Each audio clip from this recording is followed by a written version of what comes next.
Guys, I can't believe I'm about to make a video about this. For those of you who have been following my activism for a while, you will know that Scientology have been trying their very hardest to suppress us as a movement, to restrict the rights of protesters. And today we are going to be talking about Scientology's Shrubbery. Well, what is it you want? We want a shrubbery! Of course, I couldn't get away with this video without a Monty Python reference. We are talking about the hedgerow that Scientology have planted opposite their UK headquarters at St Hill near East Grinstead. For those of you who are new to the channel, hello, my name is Apostate Alex. I used to be the director of public book sales at the Church of Scientology in London, and now I speak out about the abusive practices and behaviors that the church engages in. And we are talking about this specific hedge, to be precise. This is a picture of the outside of Scientology's UK headquarters, St Hill Manor, and in red I have highlighted a huge hedge. Behind the hedge was a massive fence that was concealed, and along the bottom here you can see there are these wooden sleepers. Now, this is actually public land that isn't owned by the Church of Scientology, but it didn't stop Scientology trying to put something there. This hedgerow, Scientology claims, has been in situ for 10 years, and they don't deny that they planted it to restrict the areas available for protesters to stand. So let's have a little look at this article that I published on my blog, ScientologyBusiness.com. I will put the link in the description down below after the live stream finishes. But first, let's say hello to those of you in the chat. Amy M, big L's for Sciento, planters and permits and hedges. Oh my, exactly. Mark the Dorset SP is here. Evening, Alex. Has Janet removed her bush? She has indeed. Trimmed her bush. There is no bush now outside St Hill. We have SP Crusader, Leanie in the house. Thank you so much for being such a fantastic moderator. Please make sure you hit the like button, subscribe, all that jazz as we go on here. It's always something says, love Monty Python. Becky Big Brother fan here is saying St Hill is a beautiful place. Such a shame about who it's occupied by. Exactly. We also have Sue Denham here. Hi, Alex. Hey, chat. And Witness. Hi, Witness. Thank you so much for joining. All right, let's have a look at this article. So ScientologyBusiness.com is my blog, and I'm just going to read out the article because I put a lot of work into writing it. So this is a picture of how the road currently now stands. As you can see, the hedge has been removed. Yay! After 8 months of dispute with West Sussex Highways, the Church of Scientology have finally removed a 130-foot hedge, concealed fencing and wooden sleepers it had placed on public land opposite its UK headquarters in order to obstruct protesters. Now, yes, you heard that right, 130 foot. We're not talking about some insignificant small bush here. We are talking about several trees is what they actually planted, several trees that they molded into a bush. They planted this along the entirety of the road that spans the opposite the entrance to their property. This is not just a small little bush or a shrubbery. It is, in fact, a giant hedgerow. 130 feet of unauthorized structures is how the council review it. The unauthorized structures were erected on the eastern side of St Hill Road, directly opposite the main entrance to Scientology's property, in a flagrant attempt, the church admits it made, to restrict the areas available for protesters to stand. In an email to the council on the 1st of October 2024, a Scientology representative argued the structures were put there on the specific recommendation of Inspector Paul Scott of Sussex Police more than 10 years ago, and was inspected and approved by West Sussex Highways at that time. However, the police do not have the authority to approve placing permanent structures along a public right-of-way, and after being pushed by the council, they were also unable to provide any evidence of the Highways Department giving authorization. The problem with what was there before, the email continues, was that when there was an occasional protest outside of the church, protesters would try to congregate there. How dare they? Protesters gathering on public land to demonstrate their rights to freedom of speech and their rights to assembly and peaceful protest. How outrageous. West Sussex Highways inspected the site, finding that due to the proximity of the trees/hedge, in time they will inevitably push and or dislodge the beams due to root and trunk growth, which will cause a hazard to the highway, and some of them already appear to have done so. The council subsequently ordered the obstructions be removed, referring to them as unauthorized structures, and instead suggested Scientology apply for a license, which would allow a pre-approved species of hedge to be planted along the verge that would not intrude on the highway and allow adequate space for passers-by and protesters to use the verge without interfering with oncoming traffic. There's a picture of the hedge as it was before, and there it is now. So you can see quite a large amount of space has been made available once again on public land for us to gather. In December, news came to light that Scientology had accused the council of discrimination and filed a complaint alleging the urgency in securing the removal of these trivial obstructions was only because you had received a complaint from an anti-Scientologist and an agent for that anti-Scientologist who wanted to stand in that area as part of an anti-Scientology protest coinciding with the International Association of Scientologists event taking place the next day. In other words, your urgency was not driven by normal highways priorities and concerns, but rather to facilitate an anti-Scientology protest at the entrance of the place of worship. This was direct discrimination. How, honestly, this is ridiculous, right? They planted a hedge and put concealed fencing and dangerous wooden sleepers on public land along the road opposite their headquarters as a means to obstruct protesters. And rather than just taking the hedge down, Scientology had to file complaints to the council and claim that their removal is discrimination. It's absolutely ridiculous. If you were to be walking down the high street, for example, and somebody had placed a giant hedgerow blocking the high street, the highways would say, you can't do that. You're blocking the way. This is public land. Get rid of it. It's nothing to do with who planted it. It's about the fact that it was planted on public land. So the fact that they're saying it's discrimination is absolutely ridiculous. And just on their comment about being an anti-Scientologist, I wanted to really, really clarify, as I do so often, in that my problem with the Church of Scientology is about its abusive behaviors. I don't have a problem with people who choose to be Scientologists, people who want to follow L. Ron Hubbard's teachings, people who want to be Scientologists. We have freedom of belief in this country, and I have no problem with that. You can choose to be a part of whatever religion you want to be. In fact, I will defend that right to practice any religion. What I have a problem with is the abusive practices, locking people in rooms, attacking and intimidating and harassing anybody who dares to speak out against your practices, forced abortions, forced familial disconnection, elder abuse, extortion, and of course fraud. Let's not forget Scientology was found guilty, including L. Ron Hubbard, the founder of Scientology, found guilty of fraud in France during his lifetime and sentenced to prison in absentia. He then fled the country to escape going to jail, and that's why he went on board. I think many reasons why he went on board the flagship Apollo, but nonetheless he fled to international seas to escape scrutiny and the governments that were chasing after him.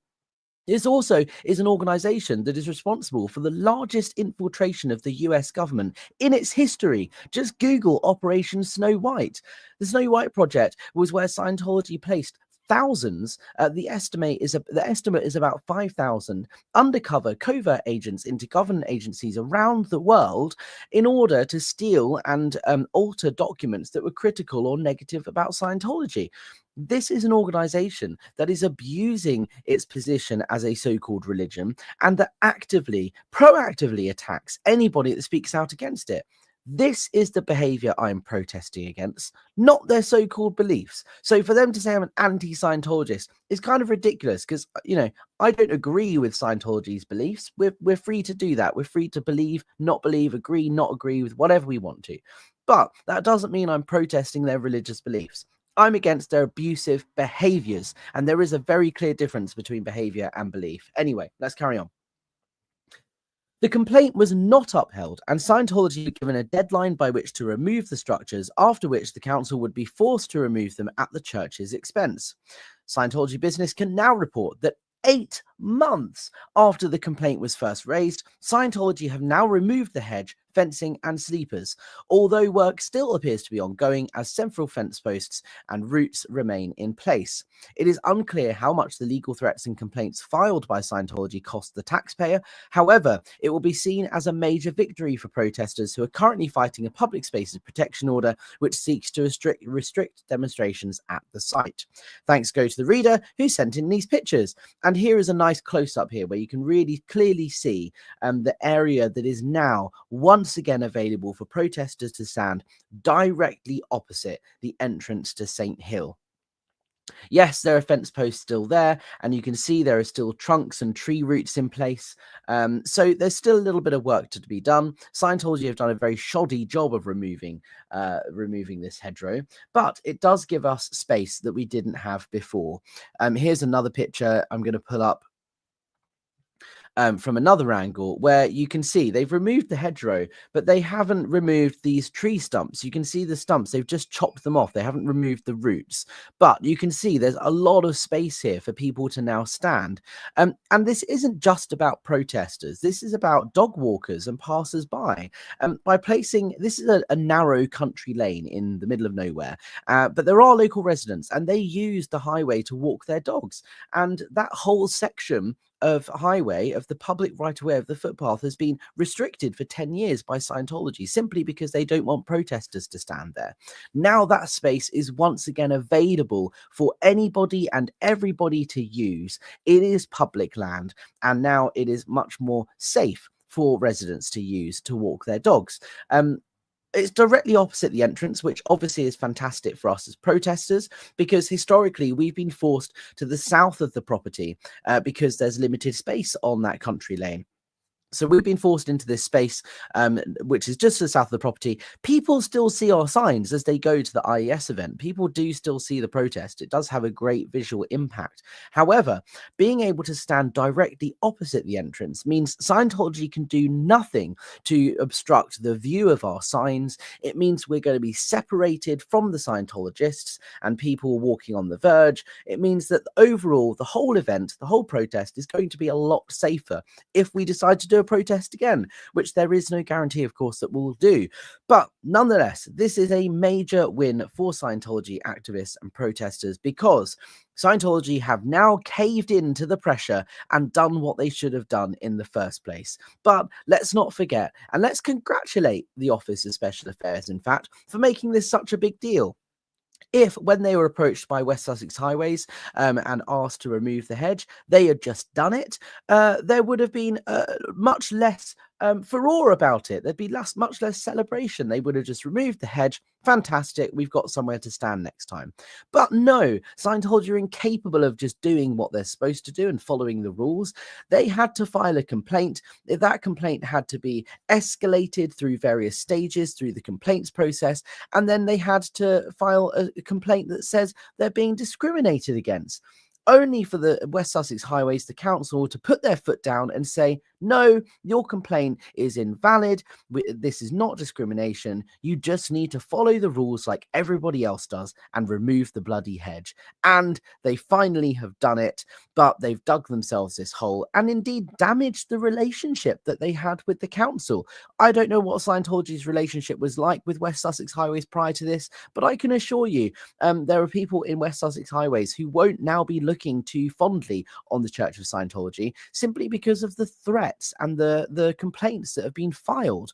If they'd just done what they'd said, their relationship with the council would be better, and I wouldn't be here talking about this as a major win. So that's the first piece of news. Let's have a little look at some of these comments here. It's always something asks, who paid to remove it?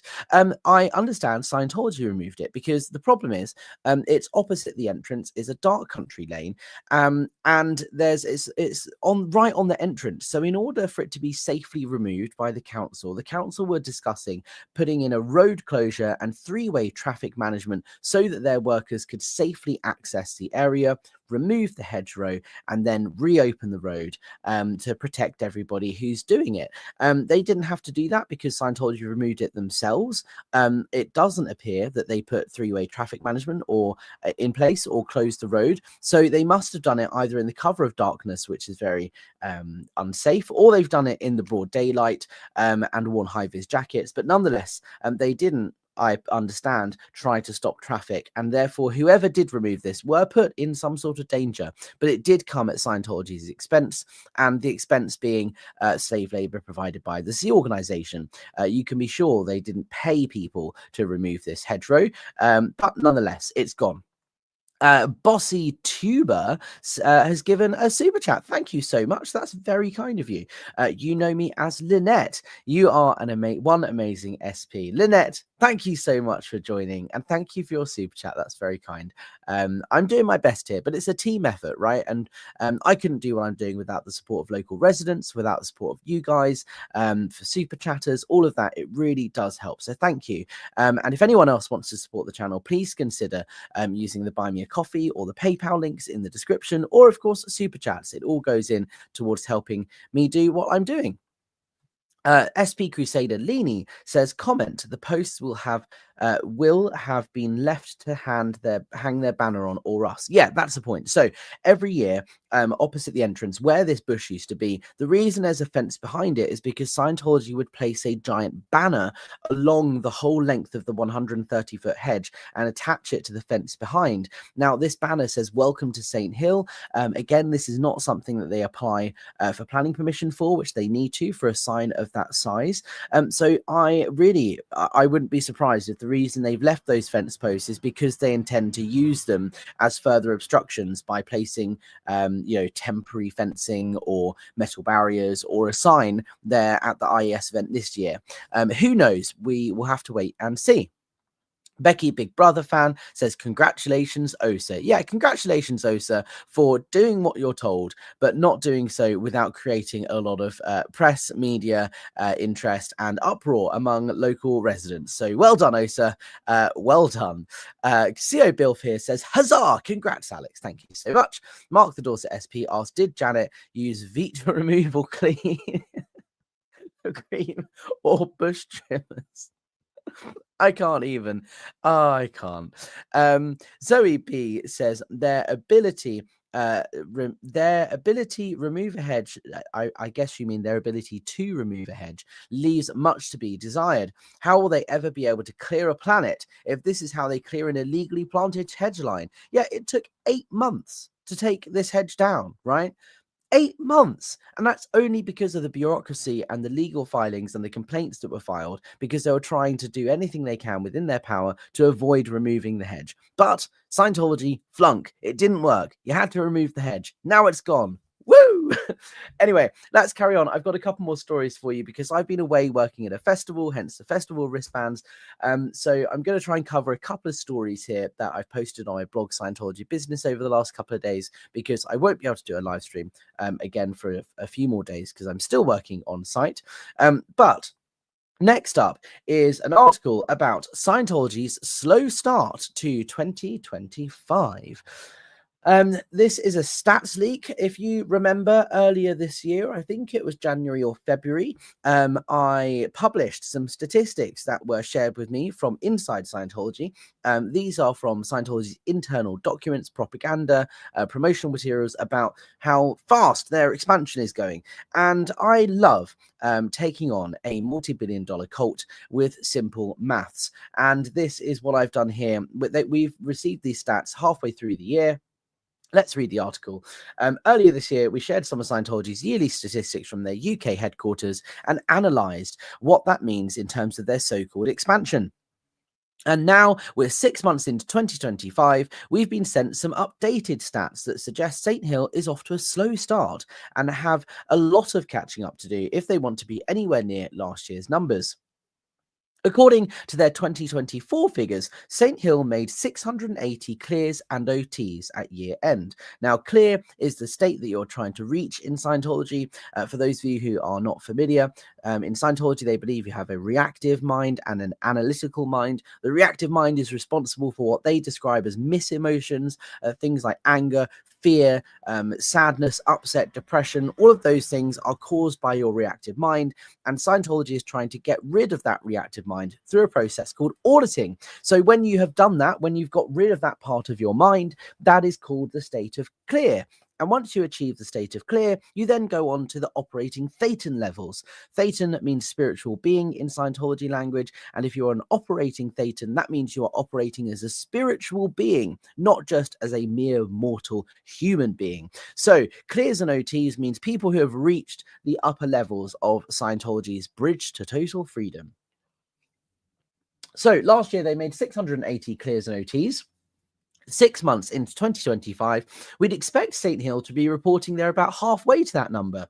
But their latest update shows they've made just 196 clears and OTs, which is just 28% of last year's number. Of that figure, they're reporting they've made 34 new OT5s, the highest level on the bridge to total freedom that can be delivered at St. Hill.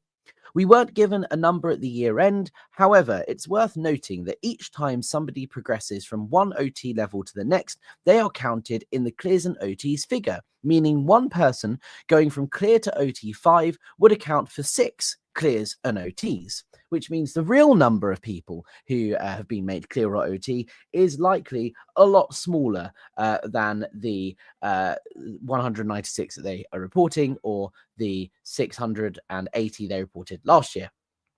Here is a screenshot from the flyer that I was sent. And of course, I've censored out the faces of these Scientologists because Scientology like to file privacy complaints against any video I ever put up where I feature the face of a Scientologist or the name of a Scientologist, even though this is a publicly available image that was shared among their followers and is published, obviously, with their parents' consent. Otherwise, it wouldn't be here.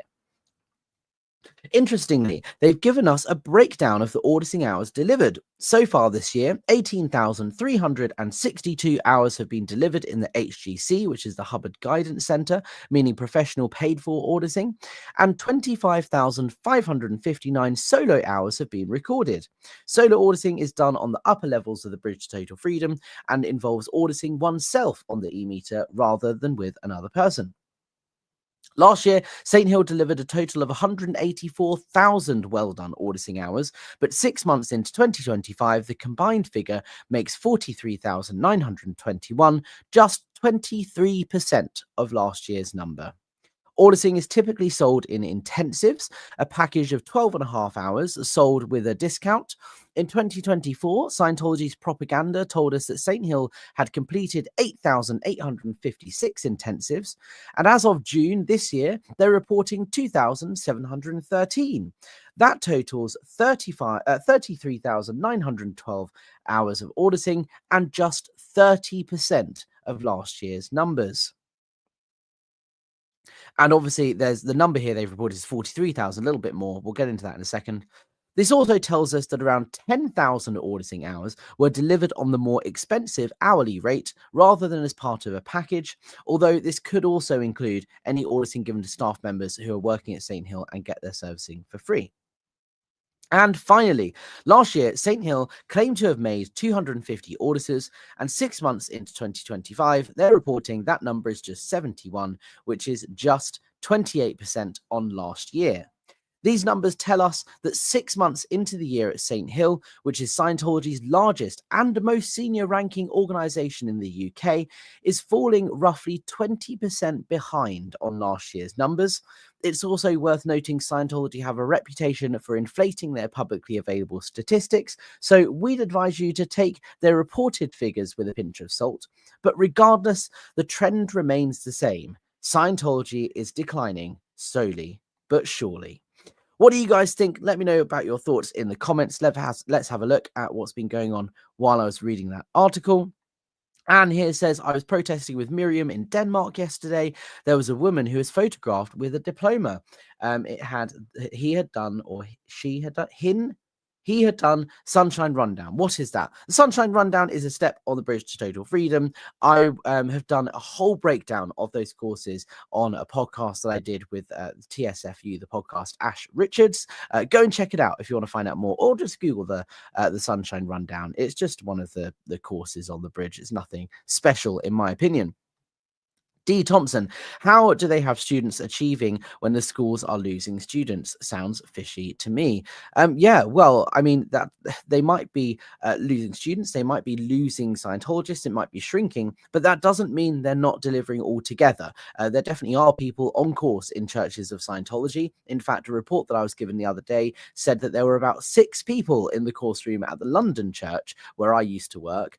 So yeah, that number is small. It is definitely less than what it was when I was on staff 10 years ago, which indicates Scientology is shrinking, but there are still 6 people in the course room studying. So the people, the core members of Scientology that are left, the family, the second, third generation Scientologists who were raised in Scientology and had no choice in the matter and know nothing else and know nothing different and are threatened with the threat of disconnection should they decide to leave. So therefore quite a lot of them stay in because they're scared of losing everything if they were to leave and speak out.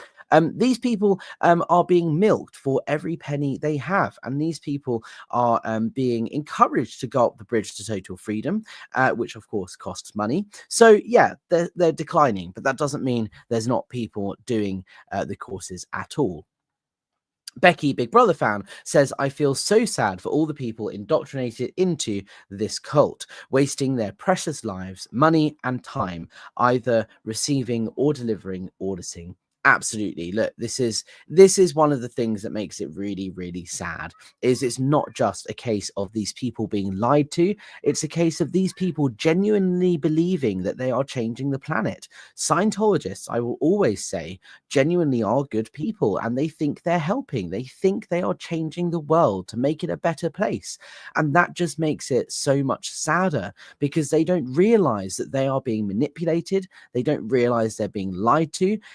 They don't realize that they are being coerced into making decisions. They think they're changing the world. They think that what they're doing is helping, but actually what they're doing is harming people. And that's why it's so important to share news about what's really going on inside Scientology. They are told lies that Scientology is the fastest growing religion on planet Earth. And yet when you dissect their numbers, their own statistics, you can see that that's very much not the case. Their own stats show that Scientology is shrinking. But of course, no Scientologist will do that. They won't do the maths because they just believe, they agree with whatever they've been told, because they're threatened with punishment if they were to ever question it. Zoe B says, it's clear they have to continue to reinvent basic maths to meet their stats. What will they do when they are counting negative intervals? Multiplying a negative by a negative is clearly still negative. Yeah, exactly. It's nonsense. Elron Hubbard in the house. Alex, can you start a GoFundMe for my rocket fuel to get back to Earth? How's Target 2 working out for you, Ron? Yeah, you're definitely... I would argue, Scientologists imagine that you are needed here back on Earth to deal with the tyranny of suppressive people such as myself. Zoe B says, I too can offer a free sunshine rundown to anyone who wants to try it. It's simple. See the sun, try and run it down at your own pace and ability. When the sun goes down, course complete. Prince Hurt. I love it. Okay, guys, and on to the next and final piece of news from me, again on ScientologyBusiness.com, is to do with Scientology intimidating local residents in a village near to its headquarters, St. Hill. We're talking about Ashurst Wood, which is a village just under 3 miles from Scientology's base at St. Hill. And the headline: Sussex residents left intimidated after finding Scientology books left on their doorsteps. Here's a picture of such book. Now, what's interesting is you can see that this book is actually the new 75th anniversary edition of Dianetics.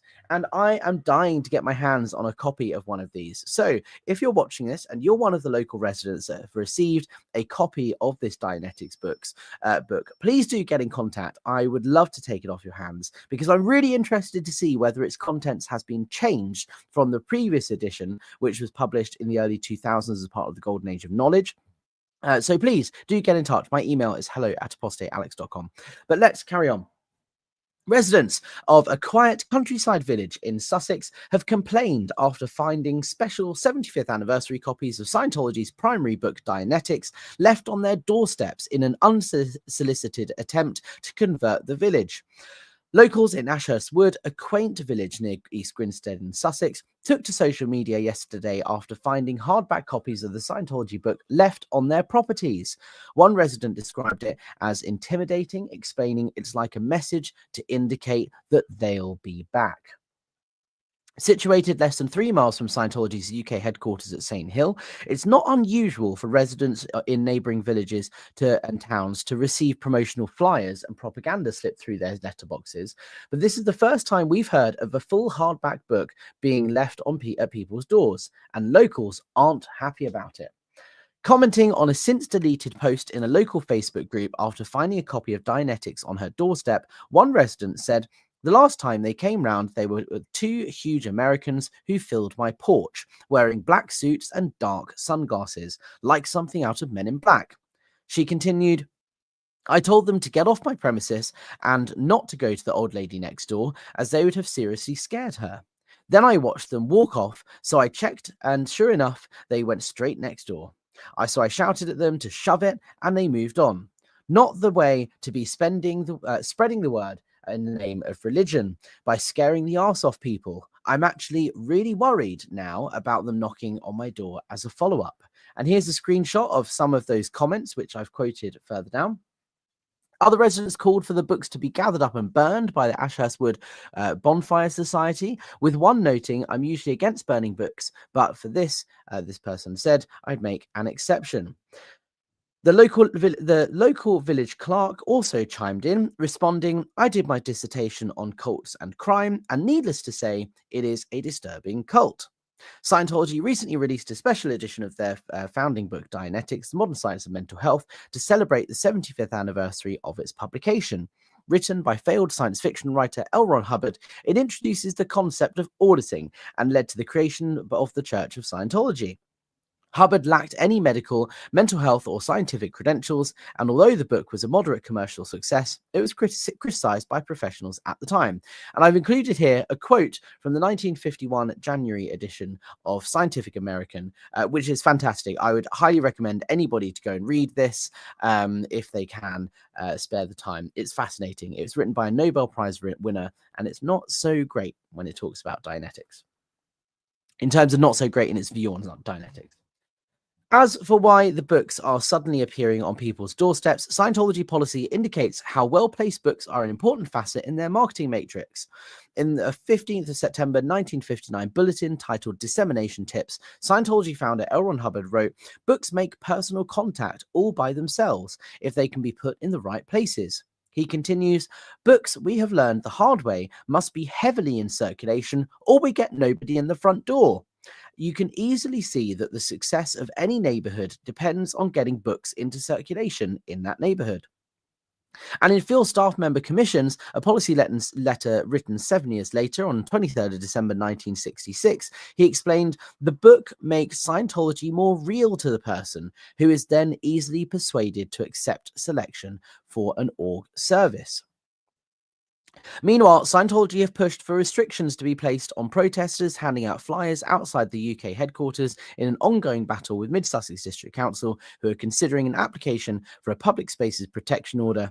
In the latest round of negotiations between protesters and the local officials, Mid Sussex District Council are suggesting implementing a voluntary code of conduct as a means to avoid banning demonstrations altogether. And this is something that I will discuss in great length, in great detail, very shortly. I do have another couple of videos planned in the next couple of weeks to talk about this PSPO, but I just wanted to highlight how funny it was that Scientology are trying to say protesters can't hand out flyers or leaflets, but at the same time, they're handing out their own books to members of the public who don't want them, and doing so is considered intimidating by local residents.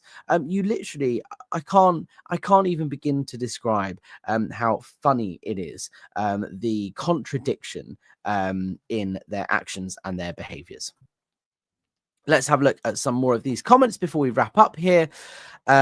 Big Brother fan says, wow, it's like when the band U2 downloaded that album on everyone's Apple Music without consent. Yeah, but I would argue it's slightly worse, because U2 aren't going to come knocking afterwards to try and take money for the book, or to try and convince you to go in and do some servicing at your expense at a controversial organization that has been known to abuse people.